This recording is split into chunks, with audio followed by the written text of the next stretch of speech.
Hello and welcome to Books of Blood, or Cinema of Blood if you want to call it that.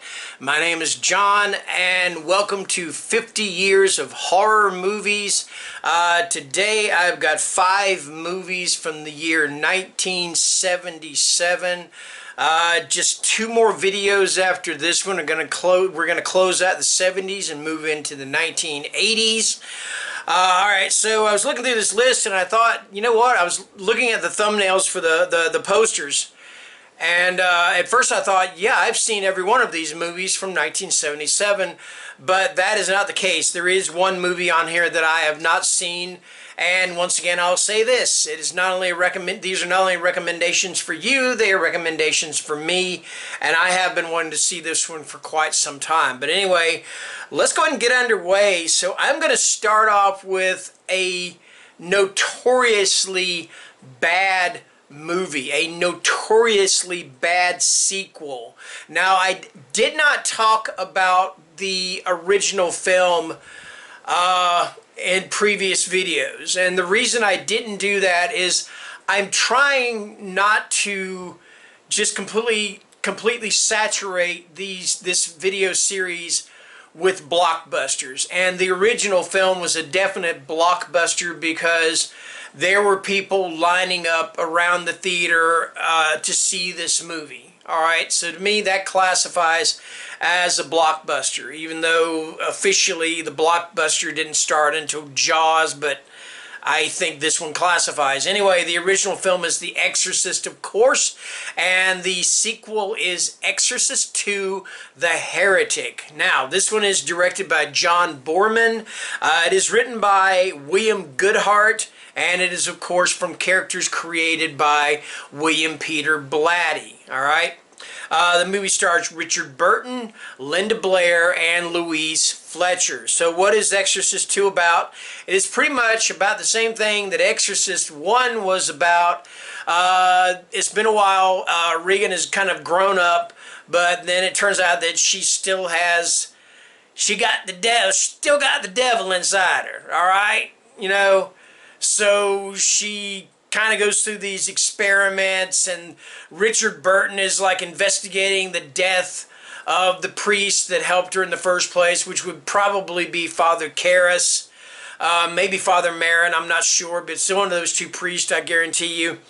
And yeah, this movie, I watched this. I've got a box set of the Exorcist movies, and I have only watched this one once, and it is definitely just really bad. But you know what? There are people out there that love bad movies. So somebody, you know what's the expression? One man's trash is another man's treasure.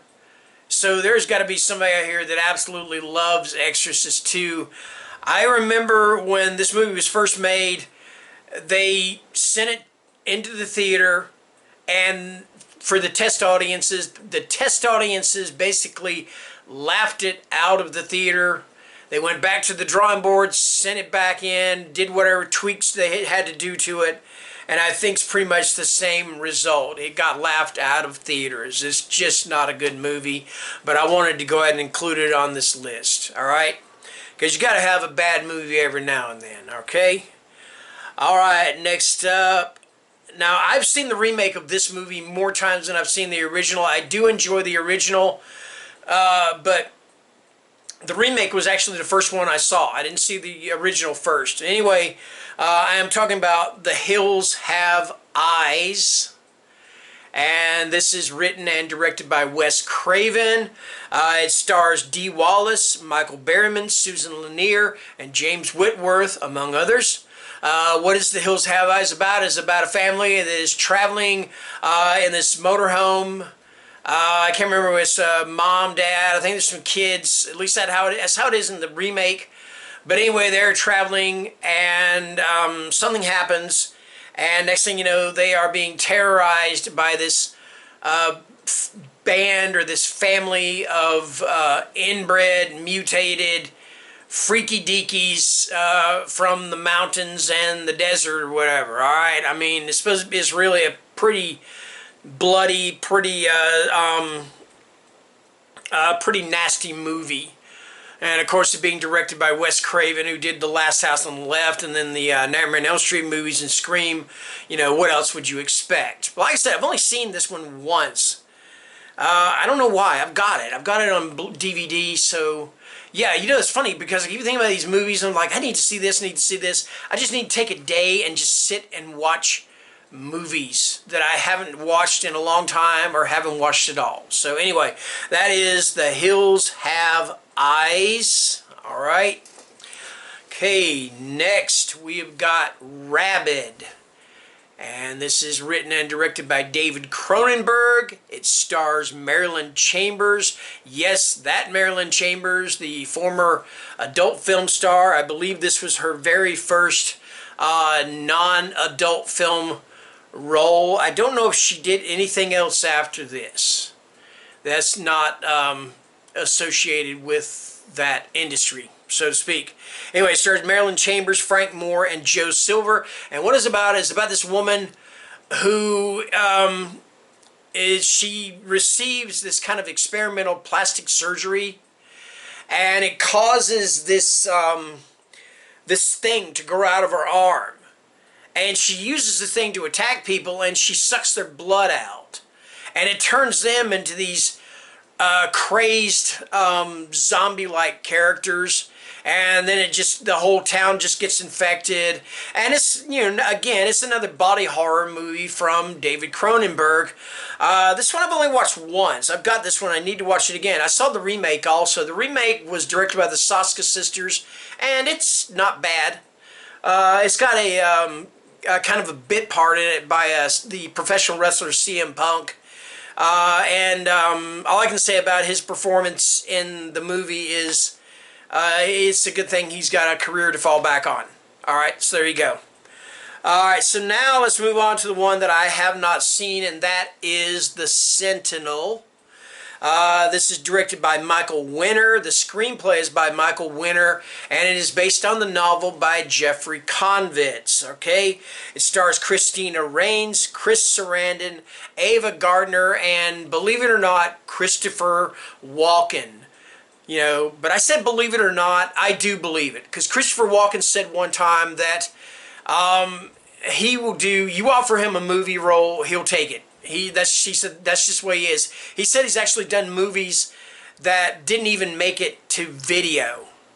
You know, that's just how much he loves just making movies. Period. All right.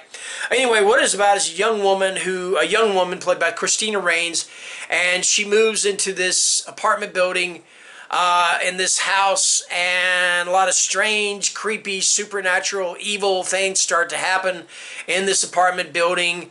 And she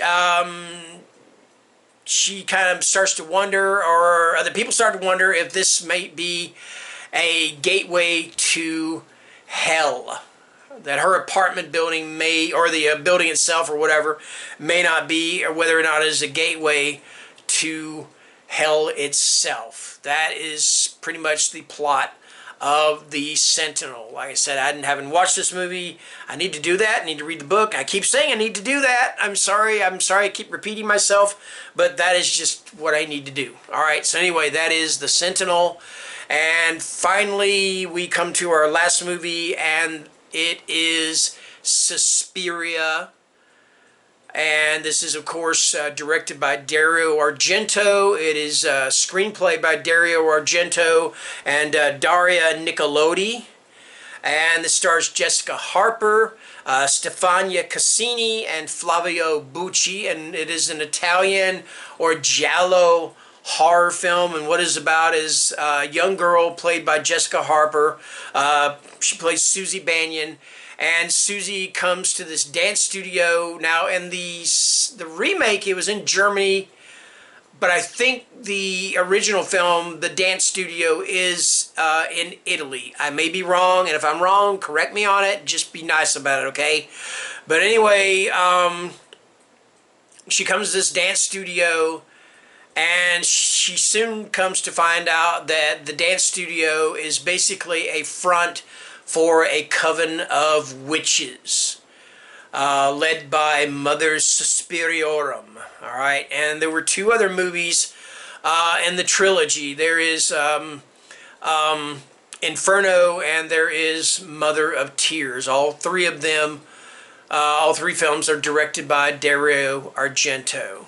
All right, so I apologize a little bit for this video. I feel like I stumbled over a lot of it, but you know me, I don't like really remaking or redoing videos if I don't have to.